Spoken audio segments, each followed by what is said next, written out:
Alright, I'm back. Welcome back to the channel. It's been a while. I haven't posted in a while because I lost my footage that I recorded a few weeks ago and all the progress with it. I think I was editing and I just deleted the main videos before saving them. So around 30 minutes. But anyway, whatever thing. Now we gotta do it again. So I can try to show you my progress as per building this Honda Steed 400. Oh, excuse me.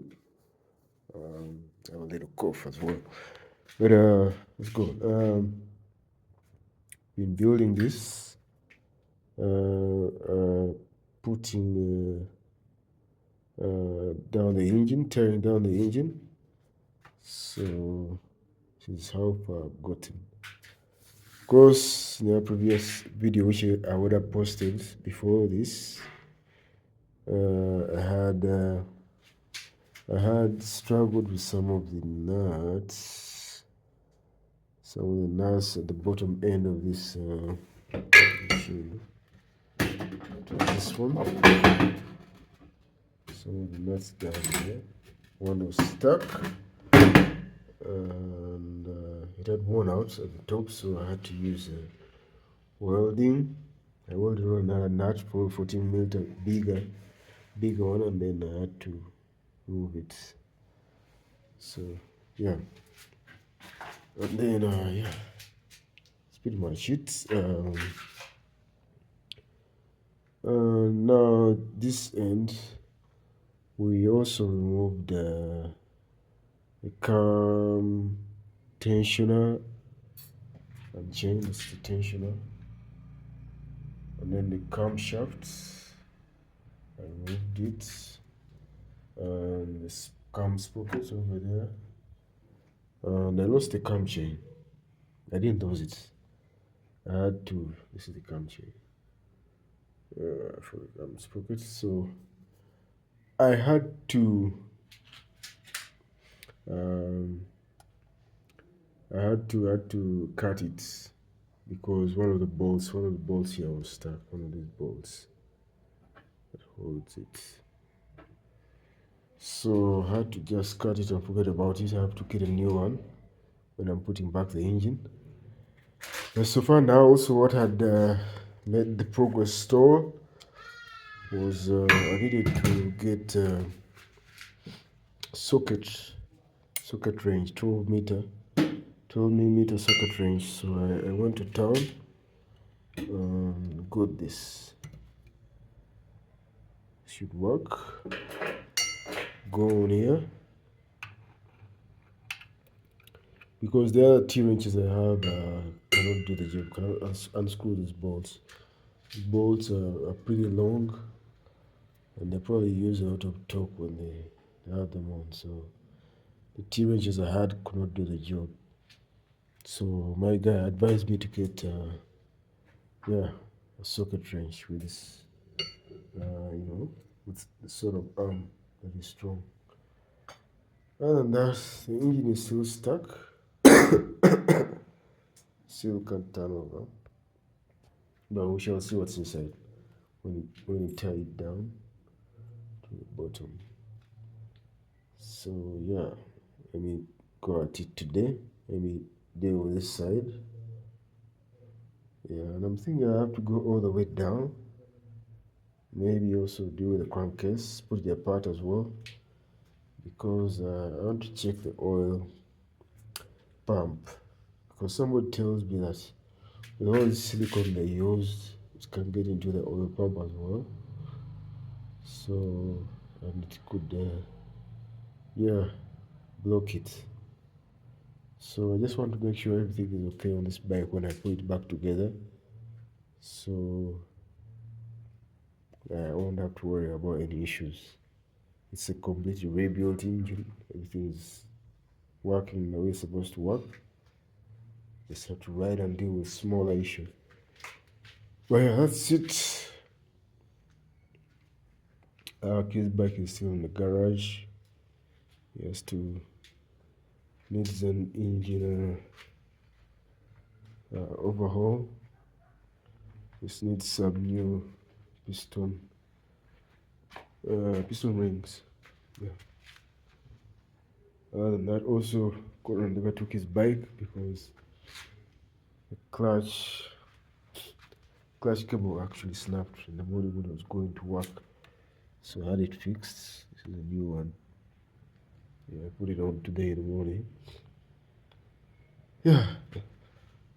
Let's see what I can achieve today. Set up my camera and see what I can achieve. Okay.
Okay.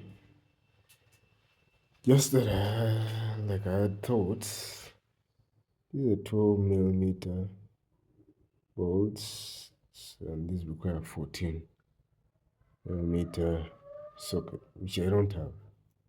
When I was in town yesterday, I thought I should get one. But I was short on cash. But until I get a 14 millimeter, let me leave this for now. Probably do something else. Yeah. Sad, but yeah, another time just sitting around. So I'll first get a 14 millimeter socket wrench. For now, I was thinking I could do something else on this bike. Maybe deal with this. Yeah, these nails, these bolts, bolts are stuck. They require that kind of screwdriver, Phillips head. But yeah, they're stuck. I've tried them, but they cannot get away. Kind of like a guard for the shoe, and to get buds from the pipes. There are two of them. But now that I've learned the technique of welding one another bolts, I could probably do that now.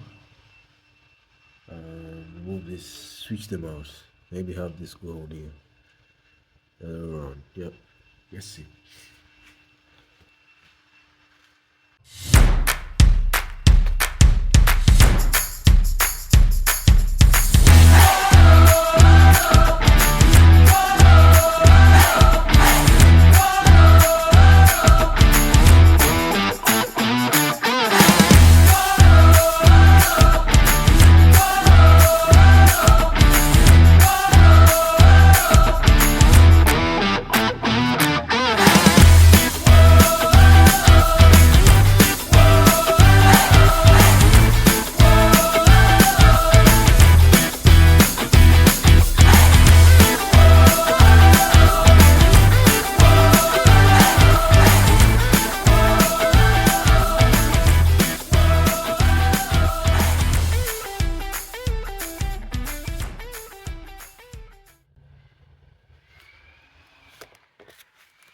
So what I'm doing now is I have to disconnect the battery so that I can hold on the frame when it's off. I mean, there's no power running through the frame. The frame is supposed to be the ground. So yeah, so that we don't avoid any electric issues. Execution. So yeah, from now here I can disconnect the battery from where it connects from. This is the positive terminal of the battery that goes to the solenoid, starter solenoid. So I don't have to go all the way down there to disconnect it. I can disconnect it from here, so there won't be any power moving through the frame. So that's it. Let's do that. Then we start on our way.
Alright. Not the best of worlds, but yeah, this should do. We just have to let it cool and then come back. Mistakes I've always been doing is not to let my worlds cool off without even using water to, cool him down, just leave him to cool. I just hope I didn't world over this as well. Yes, guys, I'm back. It's a beautiful Sunday afternoon. Very shiny outside. Oh, yeah, back. I'm back here. So now, this is where I'm at with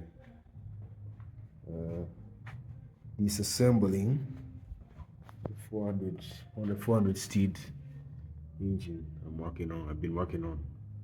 So I've torn it down to the lower section. Yeah, yesterday just removed the cylinders, those are the pistons from the connecting rods. Yeah, and let me show you what the other parts look like. So this is the cylinder. This is for the rear side, and you can see how, you know, the water jackets are ganked up with all kind of filth inside there.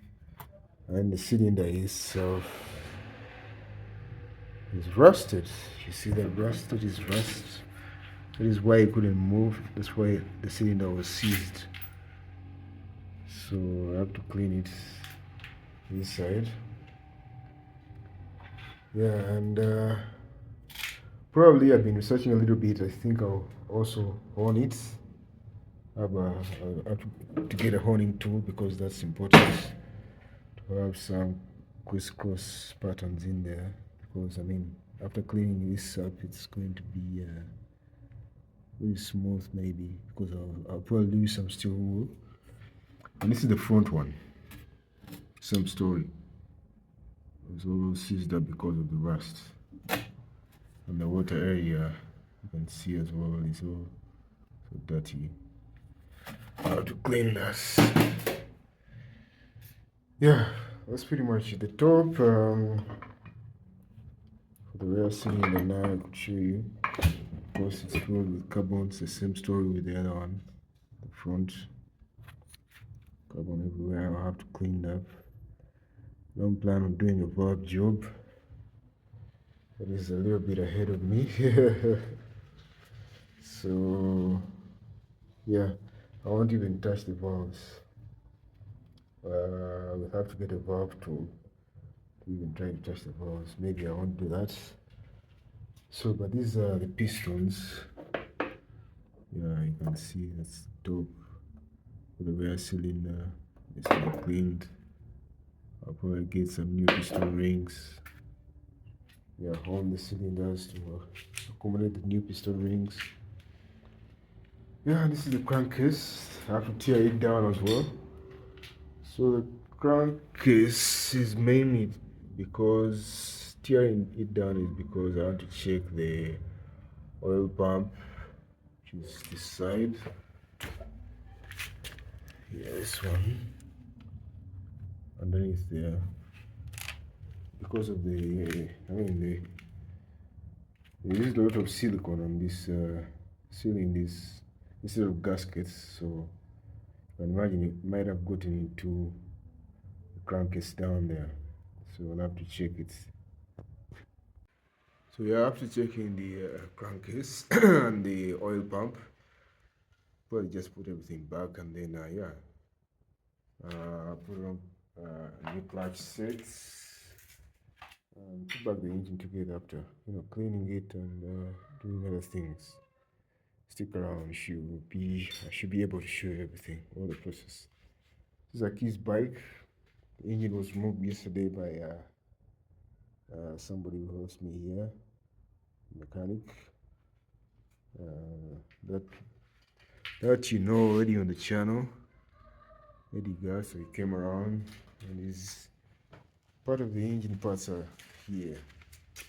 That's funny. You're supposed to be next to them. So yeah,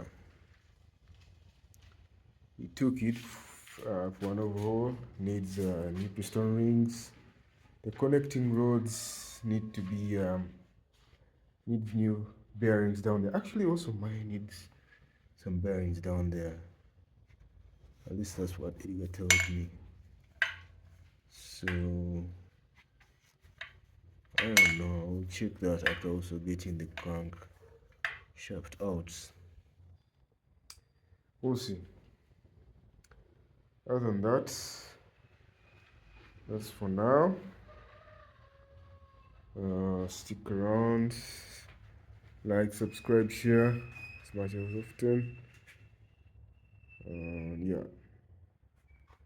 Peace.